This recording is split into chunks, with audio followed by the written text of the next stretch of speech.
నమస్తే, welcome to our channel. Jaganmohan Reddy గారు నిన్న పవన్ కళ్యాణ్ గారిని ఉద్దేశించి కార్పొరేటర్కి ఎక్కువ ఎమ్మెల్యేకి తక్కువ అని చెప్పి ఒక కామెంట్ అయితే చేయడం జరిగింది. ఆల్రెడీ సోషల్ మీడియాలో బండ బూతులు కూడా తిడతా ఉన్నారు, తెలుగుదేశం కార్యకర్తలు తిడతా ఉన్నారు, జన సైనికులు తిడతా ఉన్నారు. కాబట్టి జగన్మోహన్ రెడ్డి అనే అతను పులివెందల్లో వైఎస్ఆర్ అనే పేరు తీసేస్తే కనీసం కార్పొరేటర్ గా కూడా గెలవలేడు.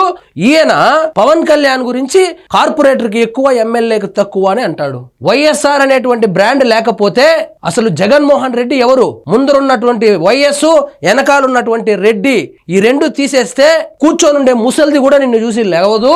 అదే పవన్ కళ్యాణ్ విషయానికి వస్తే పవన్ కళ్యాణ్ సినిమాల్లో టాప్ పొజిషన్ గా నిలదొక్కున్నాడు, ప్రూవ్ చేసుకున్నాడు. నీకులాగా కాదు. జగన్మోహన్ రెడ్డి బయటకు రావాలంటే ఇప్పటికి శవం కావాలా? అదే పవన్ కళ్యాణ్ సొంత డబ్బులతో పార్టీని నడుపుకుంటూ 2 చోట్ల ఓడిపోయినప్పటికీ ఆంధ్రప్రదేశ్ లోనే ఉండి రాజకీయం చేసినటువంటి పవన్ కళ్యాణ్ ఎక్కడ? ప్రతిపక్ష హోదా పోగానే, అధికారం పోగానే కనీసం ఆంధ్రప్రదేశ్ నుంచి పారిపోయినటువంటి నువ్వు ఎక్కడ జగన్మోహన్ రెడ్డి గారు? ఇప్పుడు ఒక 5 డిఫరెన్సులు చూద్దాము జగన్మోహన్ రెడ్డి గారికి, పవన్ కళ్యాణ్ గారికి. జగన్మోహన్ రెడ్డి గారు నెంబర్ 1, పార్టీ మీరు పెట్టలే, ఎవడో శివకుమార్ అనే ఆయన పెడితే ఆ పార్టీని అందులో వైఎస్ఆర్ ఉందని లాక్కొని శవ రాజకీయం చేసి ముఖ్యమంత్రి అయ్యారు మీరు. అదే పవన్ కళ్యాణ్ సొంత డబ్బులతో, సినిమాల్లో సంపాదించినటువంటి డబ్బులతో పార్టీ పెట్టి 11 సంవత్సరాలుగా ఎన్నో ఆటుపోట్లు ఎదుర్కొని పార్టీ నడుపుతున్నటువంటి పవన్ కళ్యాణ్ సొంతంగా పార్టీ పెట్టుకున్నాడు. ఎవరి దగ్గర పార్టీ లాక్కోలేదు. అదే విధంగా తండ్రి అధికారం అడ్డం పెట్టుకొని అవినీతి చేసి లక్షల కోట్లు దోచుకొని కేసుల్లో ఇరుక్కొని ఆ కేసుల్లో నుంచి బయటపడడానికి ఈ పార్టీ ఒకటి పెట్టుకునింది నువ్వెక్కడ? స్వచ్ఛందంగా ప్రజాసేవ చేయడానికి పార్టీ పెట్టినటువంటి పవన్ కళ్యాణ్ ఎక్కడ జగన్మోహన్ రెడ్డి గారు? అదే విధంగా ఏ రోజైనా పిల్లికి బిచ్చం పెట్టావా? పిల్లికి బిచ్చం ఎప్పుడన్నా పెట్టావా జగన్మోహన్ రెడ్డి గారు? తింటా ఉంటే ఆ చేత్తో కాకి కూడా తోలని నువ్వెక్కడ? కష్టపడి సంపాదించినటువంటి డబ్బులను నీళ్లలాగా దాన ధర్మాలు చేస్తున్నటువంటి పవన్ కళ్యాణ్ ఎక్కడ జగన్మోహన్ రెడ్డి గారు? మొన్న వరదలకు 6 కోట్ల రూపాయలు ఇస్తే నువ్వు 1 కోటి రూపాయలు ఇస్తానని చెప్పి అది ఎవడికి ఇచ్చినావో తెలియదు, ఏం చేసినావో తెలియదు. ఊరికే సాక్షిలో అయితే రాసుకున్నావు 1 కోటి రూపాయలు ఇస్తా ఉన్నానని. ఏ రోజైనా సొంత డబ్బులు కష్టపడిన అనలేంలేండి, అట్లీస్ట్ దోచుకున్న డబ్బులు, దాచుకున్న డబ్బులు ఒక 10 రూపాయలు దాన ధర్మాలు చేసినటువంటి చరిత్ర ఉందా నీకు గాని మీ ఫ్యామిలీకి గాని జగన్మోహన్ రెడ్డి గారు? అదే విధంగా తల్లిని, చెల్లిని, నీకు మీ చెల్లె ఓటేయదు, మీ తల్లే ఓటేయదు. అదే విధంగా కుటుంబ విలువలు ఏ విధంగా ఉండాలి, తల్లిని, చెల్లెలు పిల్లోలని ఏ విధంగా చూసుకోవాలని కుటుంబ విలువలు కలిగినటువంటి పవన్ కళ్యాణ్ మీద నోటికొచ్చినట్లు కామెంట్ చేస్తావా జగన్మోహన్ రెడ్డి? మీ తల్లి, చెల్లిని నువ్వు ఏ విధంగా చూసుకుంటున్నావు?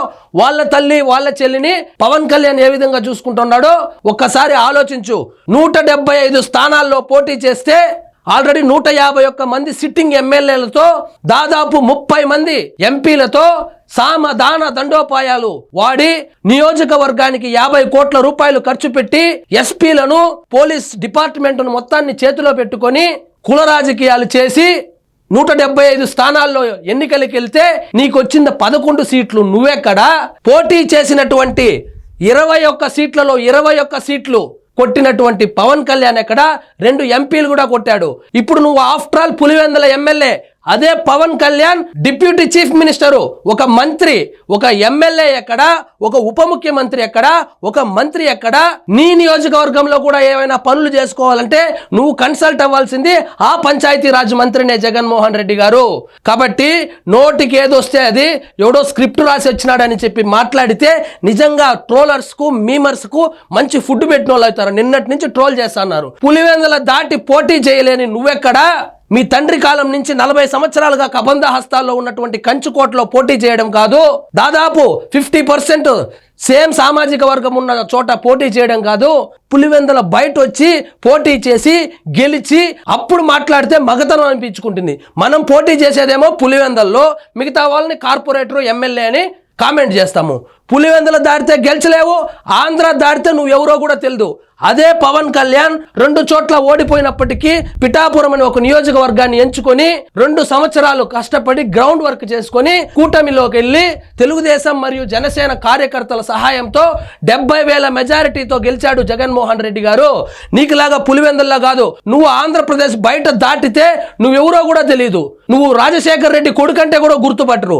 అదే పవన్ కళ్యాణ్ ఈ రోజు హిందీ బెల్ట్ లోకి వెళ్ళి ఎవరిని అడిగినా ఎవరైనా అంటే సనాతన ధర్మాన్ని భుజాన మోస్తున్నటువంటి సనాతని అని చెబుతారు జగన్మోహన్ రెడ్డి గారు.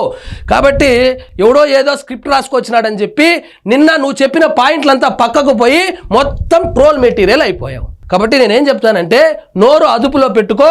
2019లో ట్రిపుల్ డిజిట్ వచ్చింది, 2024లో డబుల్ డిజిట్ వచ్చింది, ఇప్పుడు రాబోయేది 2029లో సింగిల్ డిజిట్ వస్తుంది. ఇట్లే నోటి దూల ప్రదర్శిస్తే. ఇదండి ఈరోజు మన టాపిక్. మీకు ఈ వీడియో నచ్చినట్లయితే లైక్ చేయండి, షేర్ చేయండి, ఛానల్ మాత్రం సబ్స్క్రైబ్ చేసుకోవడం మర్చిపోవద్దు.